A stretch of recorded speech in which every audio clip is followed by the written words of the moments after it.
नमस्कार, decoding 24x7 में आपका स्वागत है। मैं हूँ राकेश त्रिपाठी। पिछले 1 हफ्ते के भीतर महाराष्ट्र की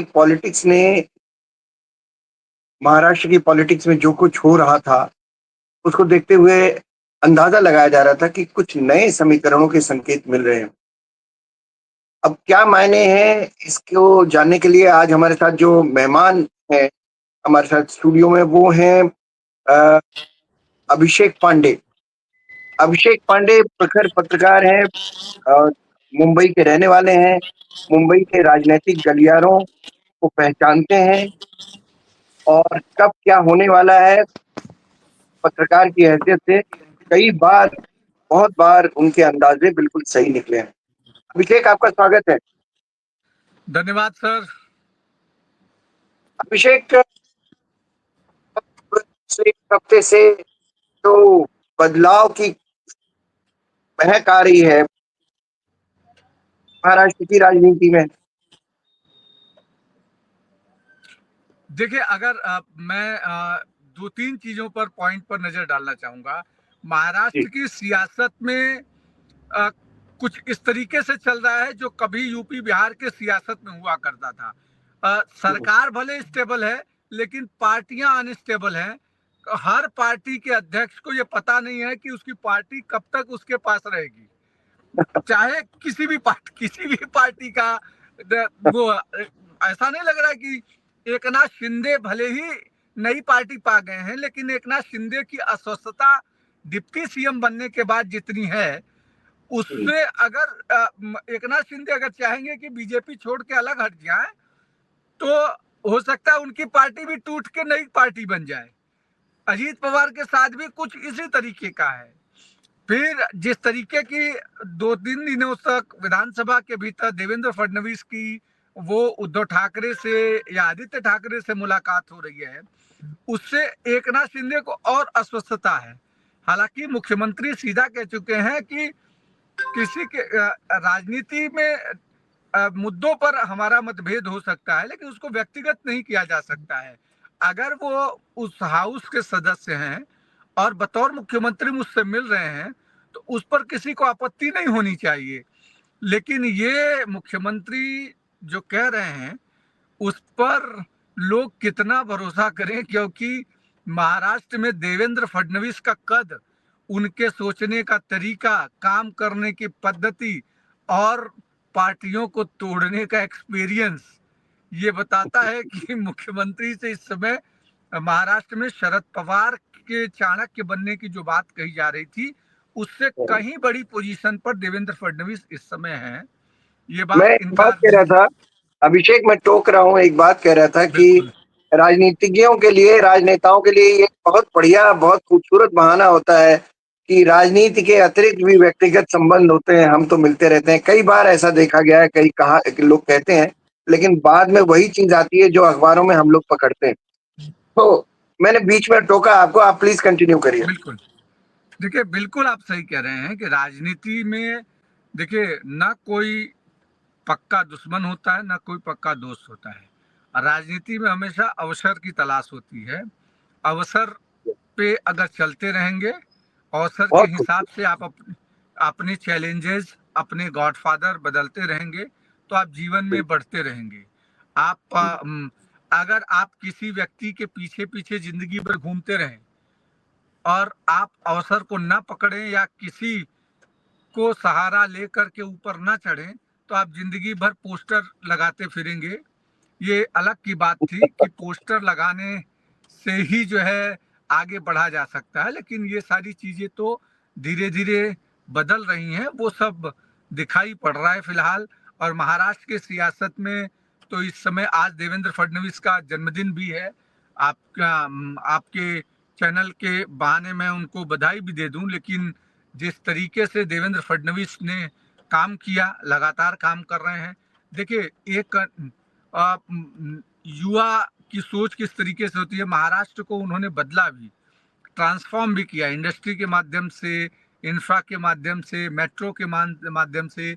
और अब वो जल मेट्रो के लिए भी उनके उनके काम शुरू हो गए हैं। तो ये एक एक तरफ तो एक बड़ा इशू है, लेकिन उसके उलट अगर राजनीतिक परिप्रेक्ष्य से देखें तो राजनीतिक परिप्रेक्ष्य में भी इस समय में देवेंद्र फडणवीस का कद इतना बढ़ गया है कि कोई भी किसी भी पार्टी का विधायक देवेंद्र फडणवीस से सीधे पंगा तो नहीं लेना चाहेगा।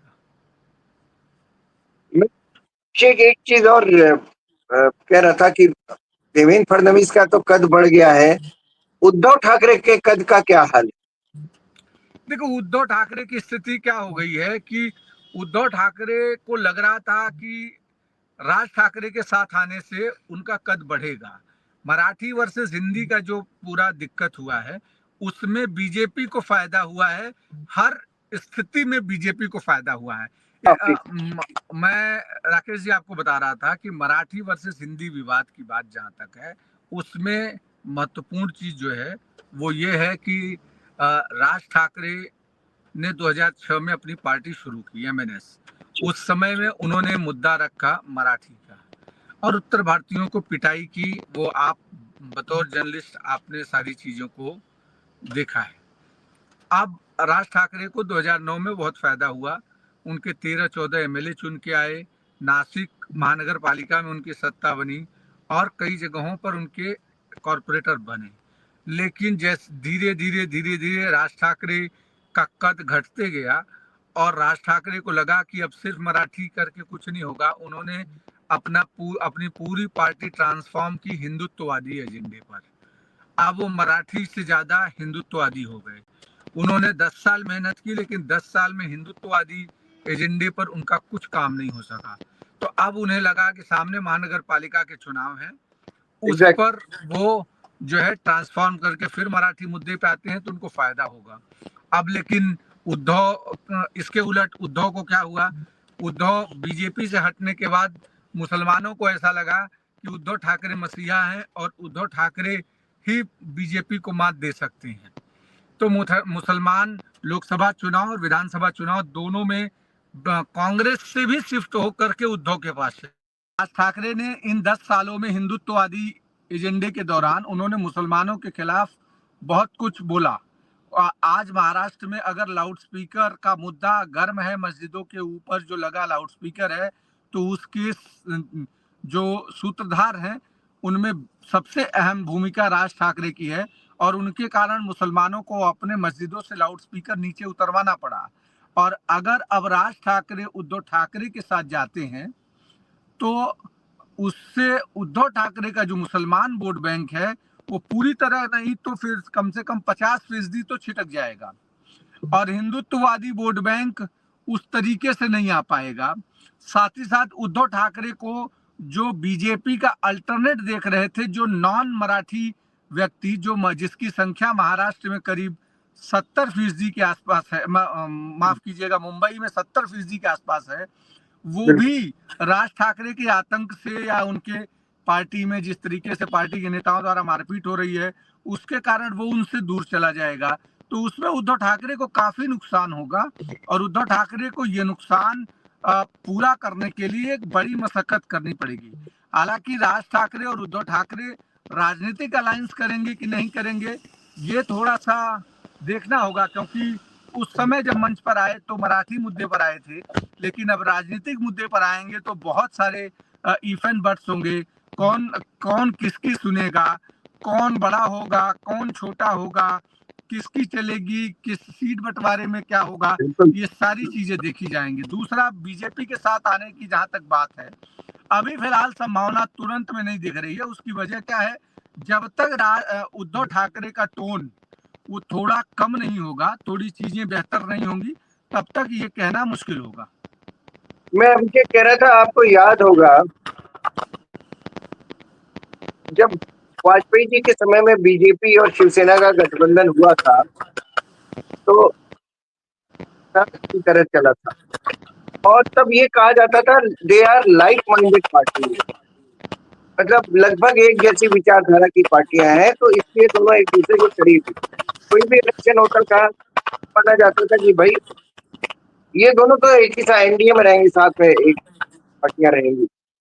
तो क्या ये बात उद्धव के मन में आई है कि मैं माइंडेड पार्टी के साथ रहूंगा तो शायद ज्यादा दूर तक मेरी, क्योंकि राजनीति तो बहुत दूर तक जाती है ना, सिर्फ उद्धव तक देखिए नहीं है, आदित्य ठाकरे तक है। देखिए तो आदित्य देखिए ठाकरे का भी अभी भविष्य है। उद्धव तो उद्धव और लाइक आदित्य माइंडेड पार्टी के साथ जाना चाहेंगे? उद्धव और उद्धव और आदित्य उद्धव और आदित्य दोनों को ही फिलहाल ये अब लग रहा है कि कहीं ना कहीं उनको किसी लाइट माइंड पार्टी के थ्रू जाना चाहिए, लेकिन अभी स्थितियां वैसी नहीं बन रही है, क्योंकि शरद पवार वो कभी नहीं चाहेंगे कि उद्धव ठाकरे फिर से बीजेपी में लौट जाए। इसका सबसे बड़ा वाकया मैं बता रहा हूं कि जब उद्धव ठाकरे मुख्यमंत्री थे तो उस दौरान जब शिवसेना पार्टी टूटी, शिंदे लेकर के चले गए सूरत, और सूरत से शिंदे ने कहा कि अब जो है कुछ भी करो और उनका साथ छोड़ो तभी मैं वापस आऊंगा। तो इस दौरान उद्धव ठाकरे की तरफ से देवेंद्र फडणवीस को फोन किया गया, उनके ऑफिस से उनके पीए ने फोन किया कि क्या स्थितियां अब बदल सकती हैं, क्या क्या हम फिर से इकट्ठा आ सकते हैं, हम सरकार छोड़ने के लिए तैयार हैं लेकिन पार्टी ना टूटे। लेकिन उस दौरान उद्धव ठाकरे को फडणवीस ने सीधे कह दिया था कि अब उनके हाथ से अब चीजें निकल गई हैं, अब दिल्ली पहुंच गई है और दिल्ली ही तय करेगा कि आगे क्या होगा। पहला। दूसरा, शरद पवार को जब इस बारे में पता चला तो ऐसा लगा शरद पवार को कि ऐसा ना हो उद्धव ठाकरे बीजेपी के साथ चले जाएं, इसलिए तुरंत शरद पवार उस समय वर्षा बंगले पर पहुंचे और उन्होंने उद्धव ठाकरे को फिर से ब्रेन वॉश किया कि वो बीजेपी के साथ न जाएं। तो इसलिए ये सारी दिक्कतें अभी चूंकि उद्धव ठाकरे के लिए थोड़ा चैलेंज रहेगा, लेकिन अभी तुरंत ये सिचुएशन बनती हुई नजर नहीं आ रही है। सवाल पूछ रहा हूँ अभिषेक, क्या लगता है कि पार्टी मराठी मानुष से बेसिक वोटर था उस पर पकड़ थोड़ी कम हुई है? देखिए, शिवसेना की अब पहले के मराठी मानुस और अब के मराठी मानुस और पहले की शिवसेना, अब की शिवसेना में दो फर्क हमको समझना पड़ेगा। पहले क्या था, सोशल मीडिया यूट्यूब का जमाना नहीं था, पहले फेसबुक ट्विटर का जमाना नहीं था, तो उस समय भावनाओं पे लोग चलते थे। अब लोग गूगल पे चलते हैं। आपने कुछ भी, हमने मराठी मानुस के लिए क्या किया, लोग गूगल पे सर्च कर लेते हैं। हमने क्या नहीं कहा वो गूगल पे सर्च कर लेते हैं। और पहले का मराठी मानुस और अब के मराठी मानुस में फर्क हो गया। पहले की राजनेताओं अब के राजनेताओं में फर्क ये है कि पहले लोग ये कहते थे कि भावनाओं के साथ चलते थे कि हमारे मसीहा आप हैं, हम आपके लिए लड़ेंगे। अब कौन माल ज्यादा देता है, किससे हमारा फायदा होगा, किससे राजनीतिक हमारा बढ़त मिलेगी, वो अब पहले ये होता था कि कोई पार्टी तोड़ के चला गया। वाजपेयी के समय में जिस समय ये सारी चीजें हुई थी तो आपको याद है कि उस समय में आया कि कोई पार्टी तोड़ के जाएगा उसकी सदस्यता समाप्त हो जाएगी। वो अपने आप में एक बड़ा वो हुआ करता था कि कोई राज्यसभा या लोकसभा का आदमी किसी दूसरी पार्टी में चला गया, उस दिन पूरे देश भर की खबर होती थी। अब दिन भर में 15 आदमी जा रहे हैं आ रहे हैं। उसकी वजह क्या है, हर व्यक्ति अपना सोच रहा है, पार्टी गई तेल लेने। ये शब्दों जो मानसिकता है लोगों की, यही मानसिकता अब शिवसेना के भीतर भी आ गई है। अगर शिवसेना में कमजोर या मजबूती वाली बात होती तो क्या बाला साहब की शिवसेना छोड़ करके आधे से अधिक पार्टी के विधायक और सांसद भाग जाते एकनाथ शिंदे के साथ? क्या एकनाथ शिंदे जाने के बाद भी अपने आप को, भाई हम तो बाला साहब के विचारों के वारिस हैं तो हमारे साथ तो सब रहने चाहिए, फिर एकनाथ शिंदे को डर क्यों लगने लगता है कि कोई तीसरा आदमी खड़ा हो जाएगा और मेरी पार्टी लेके भाग जाएगा? हो सकता है उसको कोई नया ऑफर आए वो लेके भाग जाए। तो ये जो डर है ना, ये डर अब हमेशा हर पार्टियों में रहेगा। बीजेपी के साथ थोड़ा सा इसका पॉजिटिविटी ये है कि बीजेपी का जो कोर जो नेता है वो आरएसएस से आता है, तो उसको वो क्या करेगा, वो भागेगा नहीं। वो अगर आपसे हमारी जम नहीं रही है ना तो वो बैठ जाएगा घर पर, काम नहीं करेगा, लेकिन पार्टी तोड़ के नहीं भागेगा। लेकिन दूसरी जो पार्टियां हैं, दूसरी पार्टियों में यह है कि सब्र नहीं है, वो तुरंत नहीं हुआ तो तुरंत मुझे चाहिए कि रिजल्ट आए, नहीं तो हम छोड़ के भाग जाएंगे। तो इसलिए अब ये कहना कि मेरे ब्लड में पार्टी है, किसी के ब्लड में कोई पार्टी नहीं है। आप इतिहास देख लीजिए कि अशोक चौहान को कांग्रेस ने मुख्यमंत्री बनाया, अशोक चौहान हाँ, बीजेपी में। हाँ, बिल्कुल। इससे बड़ा उदाहरण क्या देखे? नारायण राणे को शिवसेना ने मुख्यमंत्री बनाया, और बाला साहब ठाकरे के रहते ही नारायण राणे वो कांग्रेस में चले गए और कांग्रेस से बीजेपी में आ गए। तो अब पार्टियों में आपने क्या दिया क्या नहीं। ज्योतिरादित्य सिंधिया बीजेपी में आए ना, तो उनके माधवराव सिंधिया को भी तो कितना कांग्रेस ने बड़ा किया था एक समय में। मुरली देवरा को कांग्रेस ने कितना बड़ा किया था। आज जो है मिलिंद कहाँ है? तो ये अब ये कहना मुश्किल है कि कौन किस पार्टी में जाएगा, कौन क्या करेगा। अब वो उससे ऊपर हट गया है, दलगत राजनीति से ऊपर हो गया है। अब नेताओं का अपना स्वार्थ क्या है, हमारा क्या स्वार्थ सिद्ध होता है, उस पर डिपेंड करता है। और वही महाराष्ट्र की सियासत में दिनों देखने को मिल रहा है। अभिषेक, बहुत बहुत शुक्रिया। जैसा मैंने दशकों से शुरू में कहा था, महाराष्ट्र की राजनीति पर आपकी नस पर आपकी पकड़ है, और बड़ा मजा आया बात करके आपको। मैं दिल्ली में बैठा, मुझे लगा कि मैं महाराष्ट्र के राजनीतिक गलियारों में घूम रहा हूँ आपसे बात करके। बहुत बहुत धन्यवाद शुक्रिया, सर। बहुत बहुत धन्यवाद।